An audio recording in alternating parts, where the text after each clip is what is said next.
Every day, hundreds and hundreds of migrants are entering the U.S. through the Rio Grande Valley in hopes of living the American dream. But the majority are crossing illegally. In a Local 23 special report, I took a deeper look at why thousands of people would rather risk their lives entering illegally instead of requesting citizenship legally. This is the scene every day across the border, next to schools and houses. Hundreds and hundreds of people crossing illegally through the Rio Grande Valley. Yes, we have seen a drastic increase in illegal immigration, especially here in South Texas. Alex Martinez is an immigration attorney in McAllen who says the change in policies is triggering the increase.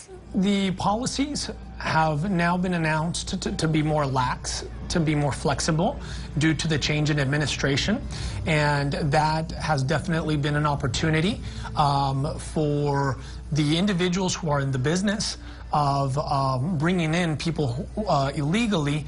It has been a source of motivation to encourage others to say, hey, come on in illegally, and the administration will be treating you more favorably. Data shows instead of seeking asylum at a port of entry, more and more people are crossing the river and turning themselves in. People are just going around that and coming in illegally. Hey, buddy. Like Ana Enriquez, a mother from Honduras who crossed illegally with her 4-year-old son in La Jolla. She tells me she crossed because of the corruption in her country and paid lots of money to smugglers to get her across, instead of to the federal government to apply for citizenship or a visa. For government fees, it'll vary anywhere between $1,200 to $2,500, depending on whether the person is a minor, whether they're applying with their parents, whether they're doing what's known as consular processing. The lengthy, unsure, and expensive process often discourages people from requesting citizenship legally. It really depends on the type of asylum application that can determine whether it's going to be 1 year or 2 years, or it can vary all the way up to 5 or even 7 years, because the system for removal proceedings is extremely slow and has been stalled due to COVID-19. So basically it's easier to come in illegally than it is to do it legally. Oh yeah, most definitely. It's easier to do it illegally. Creating a chain reaction for illegal crossings,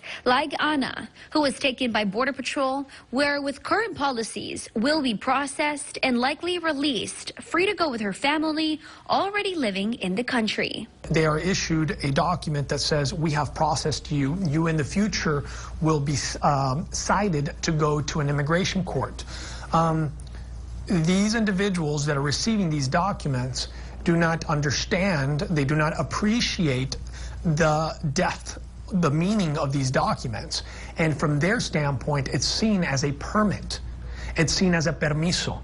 It's seen as a ticket to you are now legally in the United States, and now you are free to go wherever you want.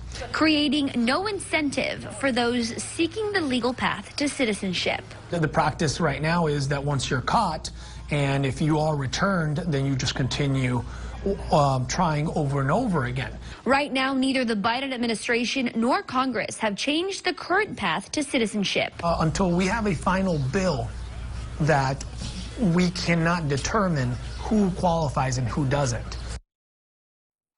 The United States has given $112 million to countries of the Western Hemisphere and over $22 million to El Salvador, Guatemala, Honduras, and Mexico, according to the U.S. Department of State, to help those countries with illegal immigration and other issues.